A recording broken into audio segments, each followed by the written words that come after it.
여러분 안녕하십니까? 6월 8일 주일 넘치는 우리 교회 매일 묵상 시작하도록 하겠습니다. 오늘 본 말씀은 역대상 11장 1절부터 19절까지 말씀입니다. 이제 그 역대기의 하이라이트라고 할 수 있는 다윗 이야기가 시작됩니다.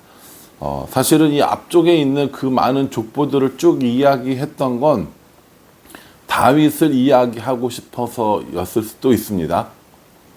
어제 본문에 사울이 죽고 이제 다윗이 왕이 되었다라고 하는 부분들을 살펴보았는데, 바로 왕이 되었다기보다 좀 시간이 걸리긴 합니다. 처음에는 이 유다와 베냐민을 중심으로 한 이 남쪽에서 왕이 됐죠. 헤브론을 중심으로 해서.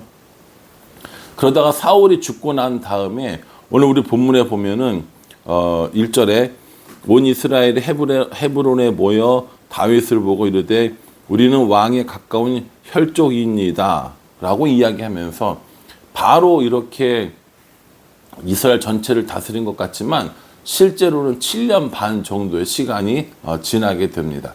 그러니까 사울이 죽고 난 다음에 한 7년 정도 시간이었던 것이죠. 그동안 어떤 일이 있었느냐?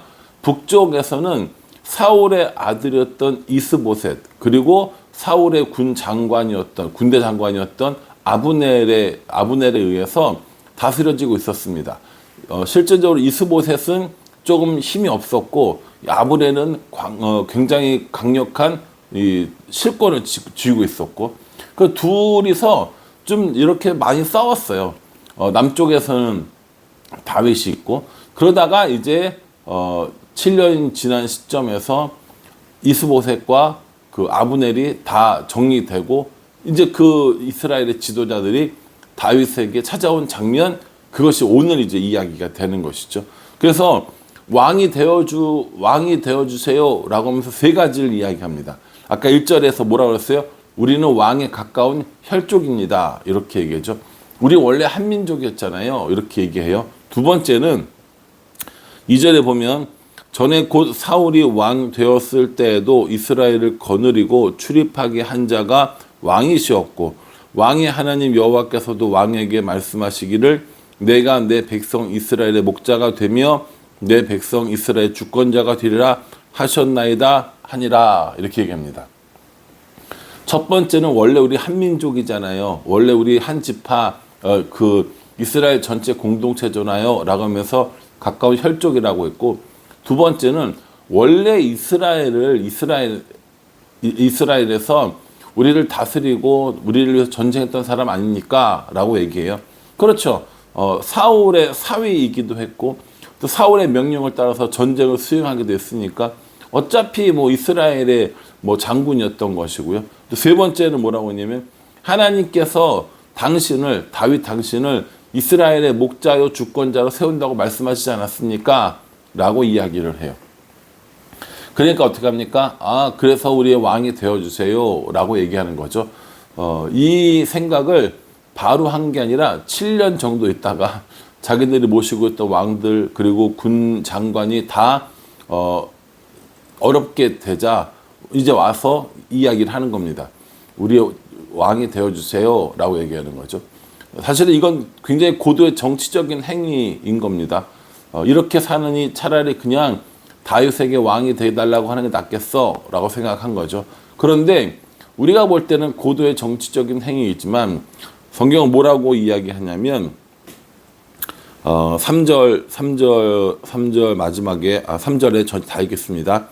이에 이스라엘의 모든 장로가 헤브론에 있는 왕에게 나아가니 헤브론에서 다윗이 그들과 여호와 앞에 언약을 맺음에 그들이 다윗에게 기름을 부어 이스라엘의 왕으로 삼으니 여호와께서 사무엘을 통하여 전하신 말씀대로 되었더라. 이렇게 얘기합니다. 이렇게 왕으로 세운 건 고도의 정치적인 행위, 군사력의 강대함 이런 것이 아니라 사무엘에게 통하여 말씀하신 대로 되었도다 라고 얘기하면서 하나님께서 이 모든 일을 하셨다라는 것을 우리에게 알려주고 있는 것이죠. 우리가 이런 어떤 상황 속에서 이거 참 잘 되었네, 이거 참 운이 좋았네, 재수가 좋았네 라고 하는 것들이 운이 좋고 재수가 좋고 잘 되었고 이게 아니라 하나님께서 모든 것들을 하셨음을 고백해야 한다라는 겁니다. 남쪽에 있었던 다윗과 베냐민 지파는 힘이 세지고 북쪽에 있었던 나머지 지파들은 힘이 없으니까 와서 굴복하는 것이 아니라는 거예요. 오늘 이 이스라엘 사람들은 사울을 섬기던 이스라엘 사람들은 다윗을 왕으로 인정하기 위해서 혹은 다윗을 왕으로 추대하기 위해서 여러 가지 이유를 댑니다. 우리는 가까운 혈족이잖아요. 또 원래 우리를 거느리고 전쟁 다녔었잖아요. 또 하나님께서 목자로 삼으신다고 했잖아요. 라고 하는 등등등 여러 가지 이유를 내세우지만 진짜 이유는 하나님께서 말씀하신 것들이 온전히 이루어진다라는 것이죠. 우리가 볼 때는 돌아가는 것처럼 보일 때가 있어요. 우리가 볼 때는 안 이루어지는 것 같이 보일 때도 있습니다. 우리가 볼 때는 어림도 없을 것 같은 그 일들을 하나님께서 약속하셨으면 그것이 이루어진다라는 겁니다.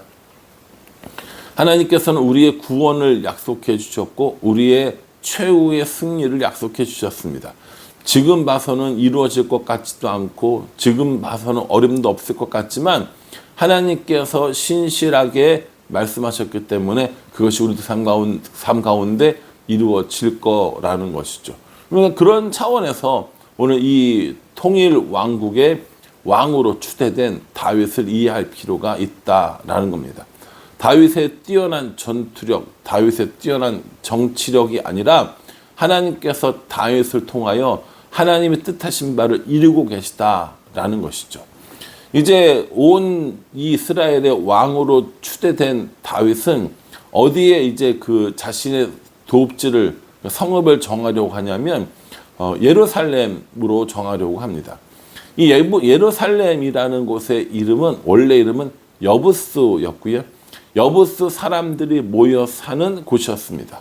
이 예루살렘은 다시 말해서 여부스는 굉장히 이 방어하기에 쉬운 이런 요새였다고 합니다.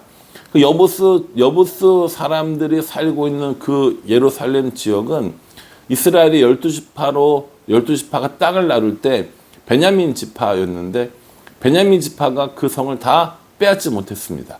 여호수아 때 유다 지파와 베냐민 지파가 합쳐서 여부스를 공격했지만 그때도 예루살렘 성을 빼앗지는 못했습니다. 그런데 이제 통일 왕국을 이룬 다윗이 그 여부스 족속이 살고 있었던 예루살렘을 점령하는 겁니다. 그래서 이 부하들에게 동기부여를 주죠. 여부스 성을 먼저 공격하는 사람에게 내가 최고 장군의 자리를 주겠어 라고 이렇게 얘기합니다. 굉장히 유능했던 이 부하가 있었는데 그 사람이 누구냐면 요압입니다. 이 스루야의 아들 요압인데 이 요압이 예루살렘을 점령하고 그리고 이스라엘의 군대 장관이 되어지는 겁니다.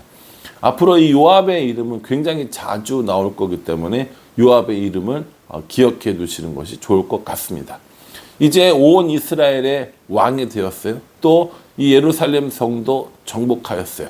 그래서 이제 이 다윗의 이 어떤 그 앞으로의 삶은 탄탄대로가 될 것 같습니다. 그렇죠? 강력한 통일 국가의 왕이 되었고 또 굉장히 좋은 방어하기 좋은 성도 빼앗았으니까 이제 다윗은 꽃길만 걸으면 될 것 같아요. 근데 참 놀라운 게 우리는 이렇게 생각하잖아요. 성도 뺏었어. 통일 왕국의 왕도 되었어. 야, 다윗은 참 대단해. 다윗은 정말 대단한 사람이야. 라고 생각하는데 성경은 그걸 단칼에 탁 잘라서 이야기합니다. 뭐라고 얘기했냐면 9절에 만군의 여호와께서 함께 계시니 다윗이 점점 강성하여 가니라 이렇게 말합니다. 다윗이 점점 강성한 이유는 정치력과 군사력 혹은 경제력에 있지 않고 만군의 여호와께서 함께 하시기 때문이다 라는 겁니다. 그러니 우리도 정치적으로 군사적으로 경제적으로 힘을 축적하기 위한 노력이 아니라 만군의 여호와 하나님과 함께 하려고 하는 노력이 우리가 더 잘 사는 방법이라는 거예요. 더 많은 것들을 얻기 위해서 더 많은 것들을 소유하기 위해서 애쓰는 것이 아니라 하나님과 함께 하나님과 함께하는 그 삶이야말로 우리가 강성해지는 가장 좋은 비결이라는 겁니다. 여러분 꼭 이 말씀을 기억하셨으면 좋겠고요. 이렇게 다윗이 점점 강성할 때 다윗을 돕는 사람들이 있었습니다. 여러 사람들이 있었는데 특별히 3명의 용사를 이야기하고 있습니다. 11절에 보면요. 야소무암이라는 사람이 나옵니다. 야소무암. 그리고 12절에 보면은 엘르아살이라는 사람이 나옵니다. 그러니까 세 용사라고 그랬는데 2명만 나오잖아요. 야소부암, 엘르아살. 그리고 사무엘 하에 보면은 삼마라고 하는 사람이 나옵니다. 그러니까 이 사람이 다윗과 함께 전쟁을 했던 우리말로 치면 3대장인 거예요. 야소부암, 엘르아살, 삼마. 이 세 사람이 다윗과 함께 다니면서 정말 혁혁한 공을 세운 사람들이라는 거죠. 이 사람들이 얼마나 충성스러웠는가. 어느 날 다윗이 전쟁을 하다가 17절에 다윗이 갈망하여 이르되 베들레헴 성문 곁 우물물을 누가 내게 마시게 할꼬 하매 이렇게 얘기합니다. 베들레헴 성문 옆에 있는 우물물이 있는데 그 물이 참 기가 막힌데 야 이거 누가 나한테 이거 좀 떠다 줄래나? 라고 이야기를 했는데 그 베들레헴 성은 지금 누가 갖고 있냐면 블레셋 사람들이 갖고 있는 겁니다. 이렇게 블레셋 사람들이 점령하고 있는 그 베들레헴에 가서 물 한 잔 떠오는 거 이거 무모합니까? 무모하지 않습니까? 무모하죠.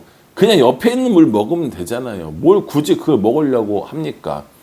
이렇게 다윗이 혼잣말처럼 이야기한 것에 대해서 이 세 용사가 3대장이 가서 그 물을 떠옵니다. 참 대단한 사람들이죠. 정말 충성심이 대단한 사람들인 겁니다. 근데 이 충성하는 마음을 이 다윗이 알아봤다는 것도 중요해요. 다윗이 그 일을 보고 이건 내가 마셔야 될 물이 아니라 이거 하나님께 드려야 된다. 이걸 내가 어떻게 먹느냐. 이 정말 피값으로 산 거나 마찬가지인데 하면서 하나님께 부어서 드리고 이 자신에게 충성한 이 사람들의 충성을 기억하는 것을 볼 수 있습니다. 저는 참 다윗이 멋있는 것 같아요. 이렇게 충성스러운 부하들을 둔 것도 그 충성을 알아준 것도 그리고 그 충성을 자신에게 아니라 하나님에게 돌린 것도 참 멋있는 다윗이지 않았나라는 생각을 해봅니다. 이러한 다윗과 같은 왕이 있으면 정말 충성을 다해볼 만하고요. 우리가 이렇게 리더가 된다면 이런 다윗과 같은 리더가 되었으면 좋겠다라는 생각을 해봅니다. 부하들의 충성을 인정해주고 그 충성이 자신에게가 아니라 하나님에게로 향하도록 도와주는 일, 이런 것들은 정말 참 멋있다라는 생각을 해봅니다. 여러분들 오늘 말씀 묵상하시면서 무슨 생각하셨어요? 저는 다윗이 하나님과 함께하기 때문에 강성해진다라고 하는 그 말씀이 참 마음에 와 닿았습니다.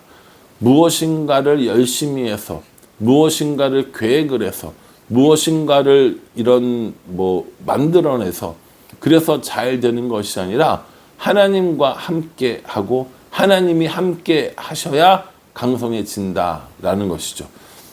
저도 이 말씀 기억하면서 강성해지기 위해 더 잘 살고 더 잘 되기 위해서 내가 무엇인가 하려고 애쓰는 삶이 아니라 하나님과 동행하고 하나님의 뜻대로 하고 하나님과 함께하는 삶을 살아야겠다라는 생각을 해봅니다. 오늘 주일입니다. 함께 와서 예배 드릴 때 우리가 하나님과 함께함으로 인하여서 하나님께서 해주시는 그런 강성함을 누리며 살았으면 정말 좋겠습니다. 우리 모두가 하나님과 동행하여 강성해지는 그런 우리 모두가 되기를 주님의 이름으로 축복합니다.